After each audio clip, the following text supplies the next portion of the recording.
Hello guys, welcome back to solution Mitra. So आज का हमारा जो क्वेश्चन है ये इस प्रकार से है। If ammeter C reads 1 ampere, जो ये अमीटर सी है ये 1 एम्पियर की करंट दिखा रहा है। Find the reading of B and A.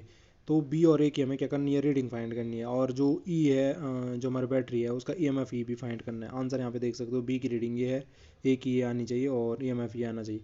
तो देखते हैं कैसे होगा। इसको करने से पहले मैं थोड़ा सा एक जो कॉन्सेप्चुअल चीज़ है वो बता देता हूँ आपको।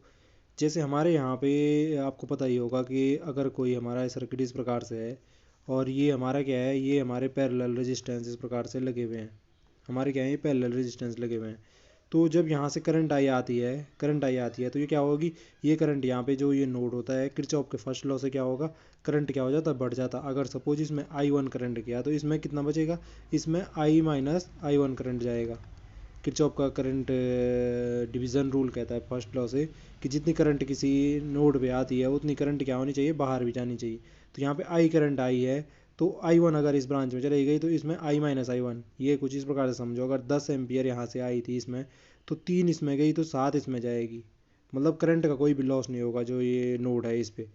तो इस लॉ से करंट कैसे बढ़ती है। सपोज मुझे ये आर वन रजिस्टेंस है और ये आर टू रजिस्टेंस है। मुझे क्या करना है, इन दोनों में फाइंड करना है कि करंट किस में कितनी होगी। यहाँ से तो आई करंट आई थी, ठीक है। तो जैसे मुझे अगर आर वन में करंट फाइंड करना है तो आर वन में कितनी करंट होगी, आर वन में हमने देखा आई वन करंट जा रही। तो आई वन करंट की वैल्यू कैसे फाइंड करेंगे, आई वन की वैल्यू हो जाएगी उसके जो अपोजिट में लगा हुआ है, आर वन के अपोजिट में जो पैरेलल रेजिस्टेंस है वो divide by R one plus R two, R one plus R to.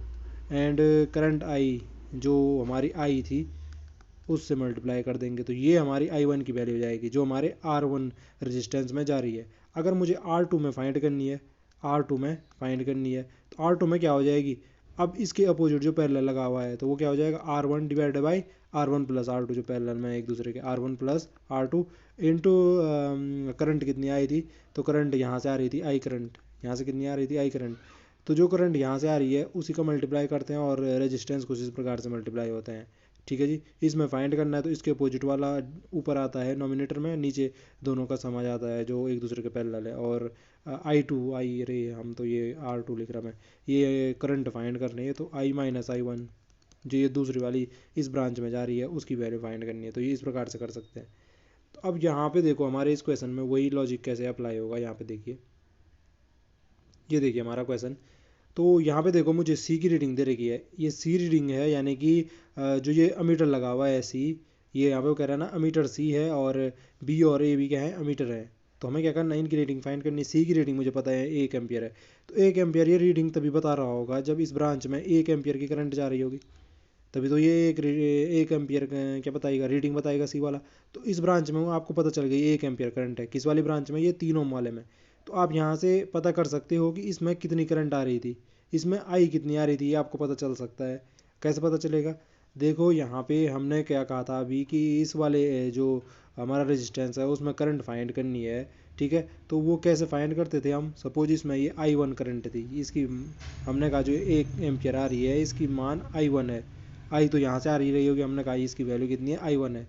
तो आई वन कैसे निकाल ही रही होगी हमने, आई वन इक्वल टू कितना हो जाता, अगर निकालना होता मुझे पता नहीं रहता, यहाँ से पता रहता आई रहती, तो क्या हो जाता, इसके जो अपोजिट में है पैरेलल में 6 डिवाइड बाई, और इन दोनों का सम हो जाता जो एक दूसरे के पैरेलल है, 6 + 3 इंटू जो आई यहाँ से आ रही थी उससे मल्टीप्लाई कर देंगे तो हमारे पास जो आई वन है उसकी वैल्यू मिल जाती। अब यहाँ पे देखो आई वन मुझे दे ही रखा है, सी में जो रीडिंग है वो आई वन है, तो हमने कह दिया इसकी वैल्यू आपको 1 एम्पियर दे रखी है। तो यहाँ से आप ये आई फाइंड कर सकते हो कि कितनी करंट आई थी हमारी यहाँ इस नोड से, मतलब इस नोड से कितनी यहाँ इन दोनों पैरेलल करंट में जो यहाँ से आ रही थी बेसिक आई करंट वो कितनी है, हम यहाँ से फाइंड कर सकते हैं। तो आई की वैल्यू यहाँ से फाइंड करोगे आप तो कितनी आएगी आपकी आई की वैल्यू आ जाएगी आपकी 9/6। ये देखो 6×3 9 हो जाएगा, 6/9, 9/6 इधर जाएगा तो 9/6 हो जाएगा। और यहाँ से आप आसानी से इसकी वैल्यू फाइंड कर सकते हो। वैसे डिवाइड कर दो, आई इक्वल टू कितना हो जाएगा, आई इक्वल टू हो जाएगा 6 कम 6 बचा 3, 6×5 30, 1.5 एम्पियर। तो 1.5 एम्पियर यहाँ से आई थी यहाँ से 1.5 एम्पियर। अब देखो 1.5 यहाँ से आई थी और आपकी 1 एम्पियर इसमें है सी वाले में, तो इस वाली ब्रांच में कितनी रही होगी। अभी हमने कहा था ना कि अगर आई आ रही थी तो इसमें जितनी चली गई उसको घटा देंगे तो बाकी इसमें गई होगी। तो आई सपोज इसमें हमने ये कहा I2 गई थी इस बी वाले में, तो I2 की वैल्यू कैसे फाइंड कर देंगे? I2 की वैल्यू हो जाएगी 1 एम्पियर, हम 1.5 एम्पियर तो यहाँ से आ रही थी बाहर से, और 1 एम्पियर इसमें चली गई, तो उसको माइनस कर दो, तो जितना बचेगा वो I2 में जा रही है, मतलब इस वाली ब्रांच में जा रही होगी, तो कितना हो जाएगा 0.5 एम्पियर। 0.5 एम्पियर, तो बी वाला जो है हमारा उसमें 0.5 एम्पियर जा रही है, यानी कि बी वाले जो अमीटर है उसकी रीडिंग कितनी होगी 0.5 एम्पियर। तो बी की रीडिंग देखो 0.5 एम्पियर ही आ रही है, तो बिल्कुल हमने सही निकाला है। अब आइए दूसरा क्या था, ए की रीडिंग फाइंड करनी है। हाँ, ए की रीडिंग देखो, ए क्या है, अब यहाँ पे दूसरा कॉन्सेप्ट आता है, यहाँ पे फिर से हम नीचे आते हैं। यहाँ पे देखो जब भी हमारा क्या होगा कि ये इस प्रकार से रेजिस्टेंस लगे हुए हैं, ये हमारी चलो बैटरी भी मार लगा देते इसमें एक, ये इस प्रकार से बैटरी भी हमने मान ली इसमें एक।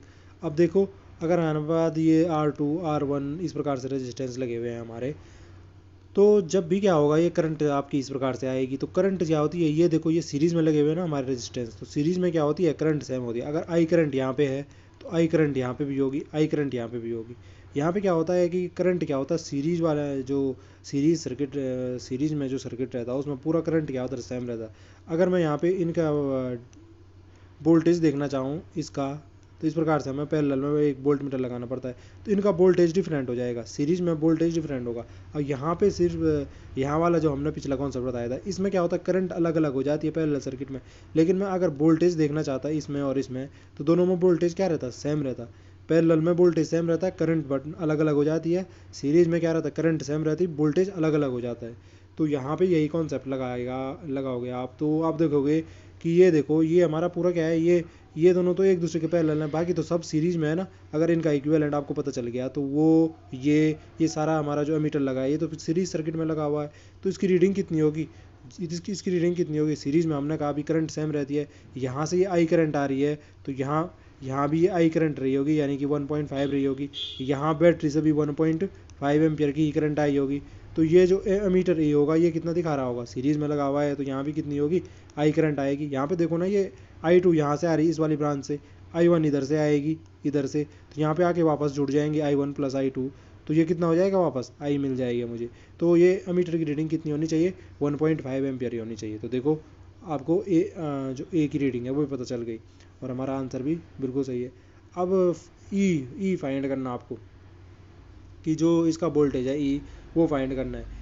ई यहाँ पे वैसे ई एम एफ से नोट करते हैं, लेकिन यहाँ पे वोल्टेज को ही ई कह देंगे हम, क्योंकि यहाँ पे देखो इसका इंटरनल रेजिस्टेंस तो कुछ दे नहीं रखा है हमें, तो इंटरनल रेजिस्टेंस आर को हम 0 मानते हैं।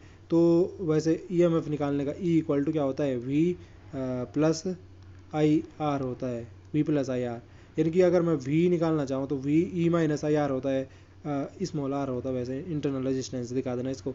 तो ये हमने 0 मान दिया, तो ये वी मान सकते हैं। तो वी इक्वल टू आपको पता ही है वी इक्वल टू क्या होता है, अगर हमें वी निकालना है किसी सर्किट में, किसी भी मतलब जो हमारा कोई इक्विपमेंट है उसका वोल्टेज निकालना है, वी पोटेंशियल ड्रॉप को आप वोल्टेज को जो भी लिखो, तो वो कितना होगा आई इंटू आर होता है ओम्स लॉ से, आर यानी कि आर इक्विवेलेंट सर्किट का पूरा हमें निकालना पड़ेगा यहाँ पे। अब आर इक्विवेलेंट फाइंड करना है आपने, और आई करंट आपको पता है आई करंट कितनी है 1.5 एम्पियर है, यही आई 1.5 एम्पियर करंट ही तो गई हमारी बैटरी से। तो आप आसानी से वी की वैल्यू निकाल सकते हो, यानी कि हमारा ई पता चल जाएगा आपको कितना है। तो आर इक्विवेलेंट कैसे फाइंड करेंगे, आर इक्विवेलेंट देखो यहाँ पे देखो ये तो सीरीज में हो गया, ये दोनों एक दूसरे के पैरेलल है, तो जब भी पैरेलल में होते दो रेजिस्टेंस उनका इक्विवेलेंट क्या हो जाता है 1/r, 1/r इक्वल टू कितना हो जाएगा 1/6, जो एक दूसरे के पैरेलल है 1/3। अब ये कितना हो जाएगा यहाँ से सॉल्व करके, इनको आप 1/6 देन 1/3 करोगे तो आपके पास कितना आएगा, ये आएगा आपका 3 दूनी 6, 2 और 1 3/6, तो यानी 1/r आ रहा 1/2 के इक्वल, 1/2 के इक्वल। तो यहाँ से हम आसानी से फाइंड कर सकते हैं आर इक्वल टू कितना आया 2 ओम आया, इन दोनों का इक्विवेलेंट 2 ओम आ गया, और ये 2 ओम आपका क्या है इनके साथ सीरीज में लगा हुआ है। तो फाइनली जो आर इक्विवेलेंट होगा जो वो कितना हो जाएगा 2 ओम इन दोनों का इक्विवेलेंट प्लस 2 ओम ये जो सीरीज में लगा हुआ कितना हुआ 4 ओम हो गया। तो आर इक्विवेलेंट आपको मिल गया 4 ओम। अब यहाँ से आप आसानी से वी निकाल सकते हो, वी इक्वल टू क्या होगा आई इंटू आर इक्विवेलेंट, आई की वैल्यू हमने अभी निकाल रखी है 1.5 एम्पियर इंटू आर इक्विवेलेंट अभी निकाला हमने कितना आ गया था 4 ओम। तो 1.5 इंटू 4 किया तो 15 को 60 यानी कि 6 क्या आएगा बोल्ट आएगा। बोल्ट से बोल्ट होता है इसका क्या मात्रक, किसका वोल्टेज का, तो हमने कहा था, हमने ये मान रखा यहाँ पे दिया ही नहीं है कि इंटरनल रेजिस्टेंस भी है इसमें, तो यही हमारी क्या हो जाएगी, जो इसका वोल्टेज है वही इसका EMF इक्वल टू कितना हो जाएगा हमारा 6 वोल्ट आ जाएगा, 6 वोल्ट। और यहाँ पे देखो हमारा आंसर भी मैच हो रहा है। तो इस प्रकार से हम इस प्रकार के जो क्वेश्चन है उनको आसानी से हल कर सकते हैं। आई होप आपको आज का कॉन्सेप्ट समझ में आया होगा। अगर आपको वीडियो पसंद आई है तो प्लीज़ चैनल को लाइक शेयर सब्सक्राइब करना ना भूले, ताकि हमें इसी प्रकार की वीडियो बनाने का मोटिवेशन मिलता रहे। तो फिर आपसे मुलाकात होगी।